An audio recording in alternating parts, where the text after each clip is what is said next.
ताज्या घडामोडी पाहिजेत तर मग C24 तास या आपल्या यूट्यूब चॅनलला लाईक करा, शेअर करा, सबस्क्राईब करा आणि बेल आयकॉनवरती क्लिक करायला अजिबात विसरू नका. सौंदर्य ते फक्त चेहऱ्यावर नसतं, ते चमकतं तुमच्या दागिन्यांमधून. सोने, चांदी, हिरे आणि विश्वासाचं तेजस्वी नाव. ओम मयूर ज्वेलर्स, संगमनेर. पिढ्यानपिढ्यांचा वारसा, आधुनिक डिझाईनची चमक आणि विश्वासाचं नातं. सर्वात कमी भाव, सर्वात कमी मजुरी, सोन्याची शुद्धता बिलावर लिहून देणारे एकमेव दालन आणि 100% हॉलमार्क शुद्धतेची हमी फक्त ओम मयूर ज्वेलर्समध्ये. खास गोल्ड SIP योजना, मजुरीवर तब्बल 100% सूट. लग्न कार्य असो, सण समारंभ असो किंवा खास क्षण, तुमची कहाणी सांगणारे दागिने मिळतील फक्त इथेच. आता सुवर्ण बस्त्यासाठी नाही कुठली धावपळ, कारण संगमनेरमध्येच आहे दागिन्यांचा खजिना. नव्या डिझाईन्ससह विश्वासानं सजलेला. तुमच्या सौंदर्याचा हक्काचा दागिना, शुद्धता पडताळणी मशीन. दागिना घेताना फसवणुकीला नाही जागा, कारण तुमच्या विश्वासाची जबाबदारी घेतली आहे ओम मयूर ज्वेलर्स.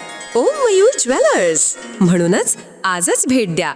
ओम मयूर ज्वेलर्स, अशोक चौक, संगमनेर. संपर्क 9372 1 2044. ओम मयूर ज्वेलर्स, स्वतंत्र पार्किंग सुविधा. संगमनेर तालुक्यामध्ये वाढलेल्या बिबट्याच्या हल्ल्यामुळे नागरिकांमध्ये मोठी भीती निर्माण झाली आहे. सुमारे 12 नागरिकांनी आपला जीव गमावला आहे. बिबट्यापासून दहशतमुक्त व्हावं यासाठी संगमनेर तालुक्यातील हजारो नागरिकांनी रस्त्यावरती येऊन सरकारविरोधात आंदोलन केलंय. यावेळी बिबट्यांची मोजणी करून सर्वांची नसबंदी करावी अशी मागणी आमदार सत्यजित तांबे यांनी केली आहे. जर महिला, विद्यार्थी यांना भयमुक्त करायचं असेल तर शासनानं बिबट्यांबाबत ठोस उपाययोजना करावी अशी मागणी डॉक्टर जयश्रीताई थोरात यांनी केली आहे.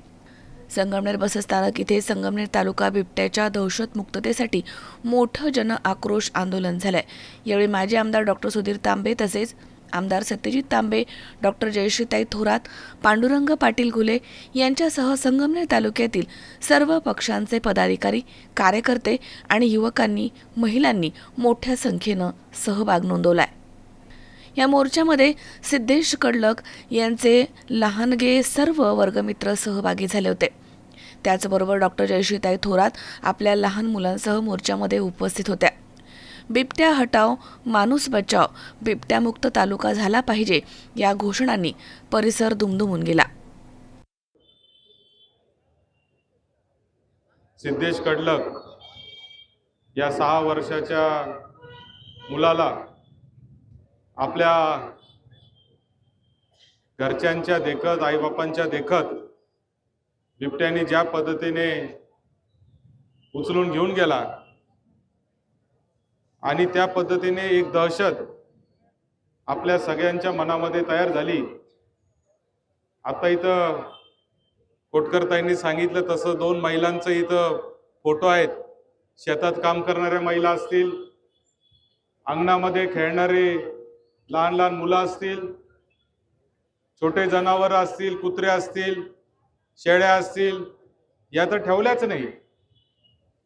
परंतु आज अशी परिस्थिती निर्माण झाली आहे की संध्याकाळी कामावरून परत जाताना देखील लोक आता घाबरायला लागलेले आहेत. मुलं अंगणामध्ये पूर्वी खेळायचे, गावभर फिरायचे, आज ती परिस्थिती राहिलेली नाही. असुरक्षित आपल्याला आपल्याच भागामध्ये वाटायला लागलेलं आहे. आणि म्हणून हे जे बिबट्याचं प्रकरण आता वाढत चाललेलं आहे, याचा तातडीने शासनाने बंदोबस्त केला पाहिजे. यासाठी आज हा जनआक्रोश मोर्चा आपण या ठिकाणी काढलेला आहे. रोज घटना घडतायत, रोज कुठेतरी बिबट्या दिसतोय, रोज कोणावर तरी हल्ला करतोय. काही जण नशीबवान असतात ते वाचून जातात, काही जण नसतात ते त्याच्या तावडीत सापडतात. आणि एका बाजूला ही परिस्थिती निर्माण होत असताना सरकार मात्र या बाबतीमध्ये अत्यंत उदासीन आहे. आता आम्ही इथं मोर्चा आलेला आहे, एवढ्या माता भगिनी आलेल्या आहेत, एवढे लोक आलेले आहेत, हजाराच्या संख्येने लोक इथं गोळा झालेले आहेत. या महिला कधी कोणत्या मोर्चाला येत असतात का? या महिला आज या ठिकाणी आलेल्या आहेत कारण तो प्रश्न गंभीर आहे. परंतु अजूनही आमच्या शासनाचे जे वर बसलेले प्रतिनिधी आहेत त्यांना त्याची जाणीव नाही आहे. ते म्हणतायत आचारसंहिता चालू आहे, आम्ही खाली येणार नाही. बिबटे काय आचारसंहिता पाहून हल्ले करतात काय? असे काहीतरी चुकीचे कारण देऊन प्रशासन हे कायम पळवाट काढण्याचं काम करतं. फॉरेस्ट अधिकारी तर असे आहेत की यांना बिबट्या कसा पकडायचा त्याचं पण ट्रेनिंग नाही, आणि पकडल्यावर कंटाळवाना करून एखादा किलोमीटर कुठेतरी लांब जातात आणि कोपऱ्यात तो बिबट्या सोडून देतात. या गावचा बिबट्या त्या गावामध्ये जातो. त्यांना ठरवून दिलेलं आहे का बिबट्या जर पकडला तर तो बिबट्या प्रवग क्षेत्र जे असेल तिथंच नेऊन सोडला पाहिजे. जुन्नर असेल किंवा बाकी ठिकाणी त्यांच्यासाठी एक खास अशी व्यवस्था केलेली आहे, त्या ठिकाणी ते बिबटे सोडले पाहिजे. मात्र हे करत नाही. हे चन्नापुरीच्या घाटापर्यंत जातात, कर्याच्या घाटापर्यंत जातात आणि तिथं हे बिबटे सोडून देतात. ते बिबटे परत दुसऱ्या दिवशी आहे त्या ठिकाणी परत पोहोचतात. आता सरकारने सांगितलं की आम्ही त्यांच्यासाठी 1 कोटीच्या शेळ्या जंगलात सोडणार आहे. मुळात आता बिबटे जंगलात राहिलेलेच नाहीयेत. बिबटे आमच्या शेतामध्ये आहे, बिबटे आमच्या ऊसामध्ये आहे, बिबटे आमच्या घासामध्ये आहे. आणि मग हे शेळ्या तिथं जंगलामध्ये सोडून हे सरकार नेमकं करणार काय? 1 कोटीच्या शेळ्या किती लाखाला विकत घेतील आणि काय करतील सांगता येत नाही. कदाचित शेळ्याचा नवीन घोटाळा काही दिवसांनी बाहेर आल्याशिवाय राहणार नाही. मी इथे एक आई म्हणून आलेली आहे. आज इथे प्रत्येक माझी माता भगिनी ती एक आई म्हणून आलेली आहे. इथे असलेला प्रत्येक पुरुष एक वडील म्हणून आलेला आहे, जे घाबरलेले आहेत आपल्या मुलांसाठी, आपल्या लेकरांसाठी. तरी तुम्हाला आचारसंहितेचं पालन करायचं असेल तर ही एवढी मोठी शोकांतिका दुसरी कोणतीच नाही.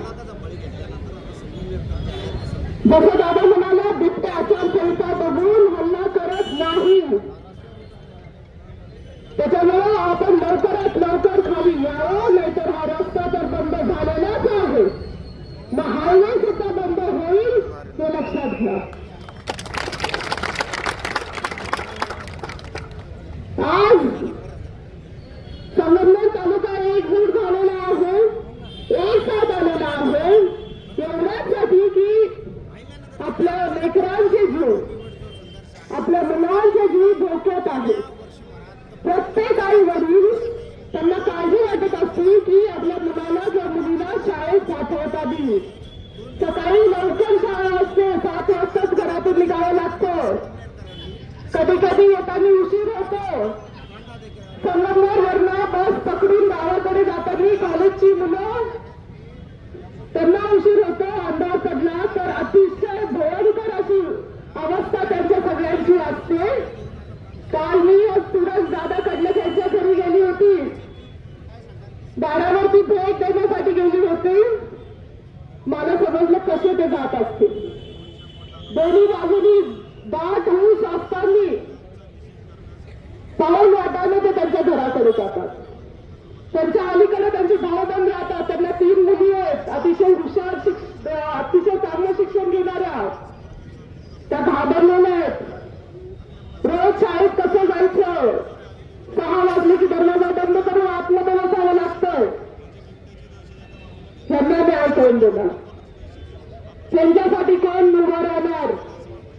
आज सर्वजण आम्ही एकत्रित आलो आहोत. हे आपल्या सर्वसामान्य गोरगरीब आपल्या शेतकऱ्यांसाठी आपण एकत्रित आले आहोत.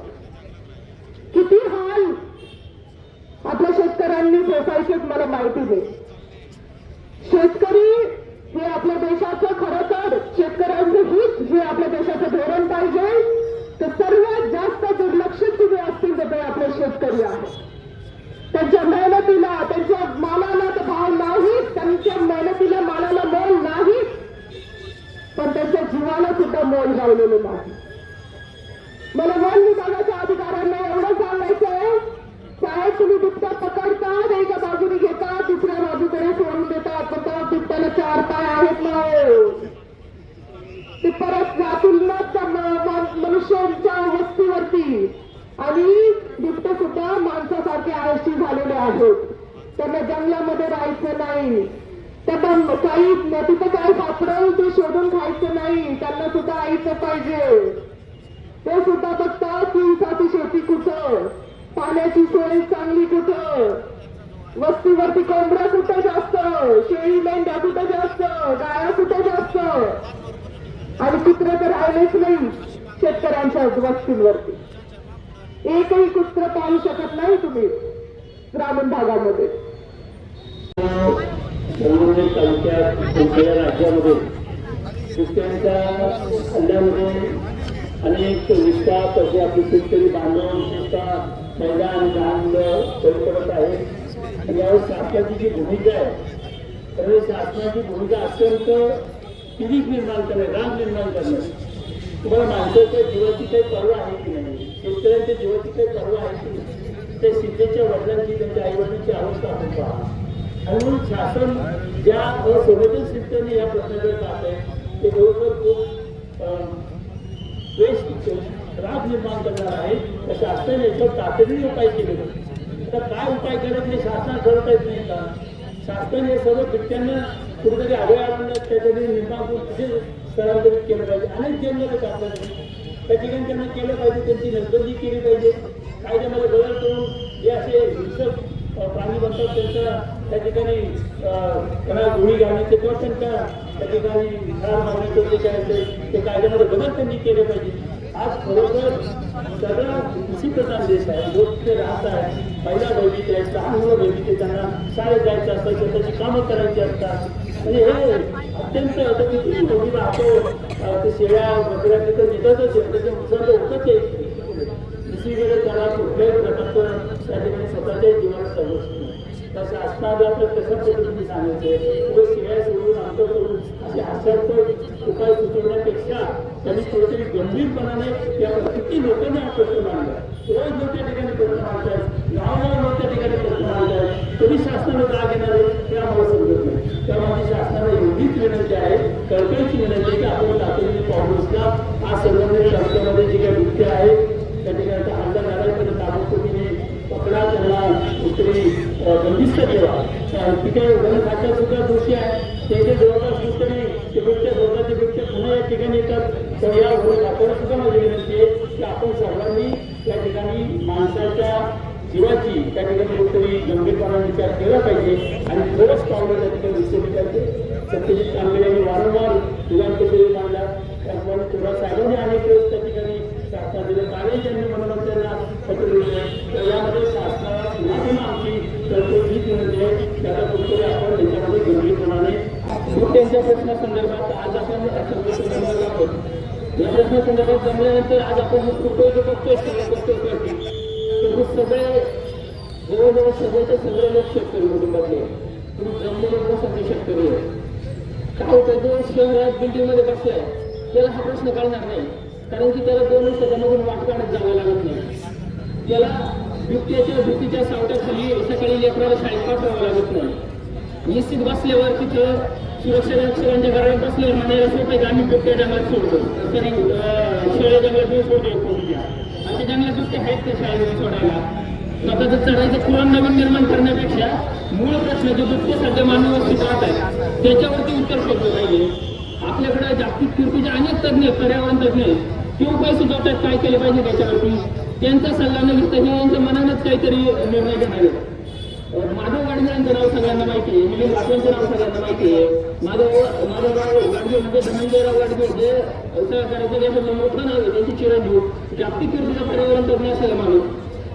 त्याच्यापेक्षा मोठं पर्यावरण तज्ज्ञ समजणारे फालतू लोक काही सांगतील, परंतु माधव. शावीर शेख, सी 24 तास, संगमनेर. भरमसाठ आलेले लाईट बिल हे तुमचा खिसा खाली करत आहे. प्रत्येक महिन्याचं बिल पाहून डोकं फिरतंय? मग काळजी करू नका, उपाय आहे आमच्याकडे. Prathamesh electrical and solar. 1 kilowatt पासून गरजेनुसार हवे तितक्या वॅटचे सोलर पॅनल्स, तेही नामांकित ब्रँड्सचे, वारी आणि अदानीमध्ये उपलब्ध. संपूर्ण गॅल्वनाइज स्ट्रक्चर, खात्रीशीर रूफटॉप इन्स्टॉलेशन, विक्रीनंतरची जबाबदार सेवा, हे आहे आमचं वचन. वाढलेल्या लाईट बिलाला पर्याय म्हणून आम्ही हे सेवा सुरू करत आहोत. लहान व्यावसायिक असो वा निवासी किंवा मोठा व्यावसायिक सोलर प्रोजेक्ट, कर्ज सुविधा उपलब्ध. सर्व राष्ट्रीयकृत बँका, श्रीराम फायनान्स, बजाज फायनान्स. पत्ता BST कॉम्प्लेक्स, मालपाणी लॉन्सच्या समोर, शेतकी संघाच्या पेट्रोल पंपा शेजारी. मोबाईल 74 98 06 92 08 व 92 84 40 18 40. Prathamesh electrical and solar. Light bill कमी करा, भविष्य उजळवा.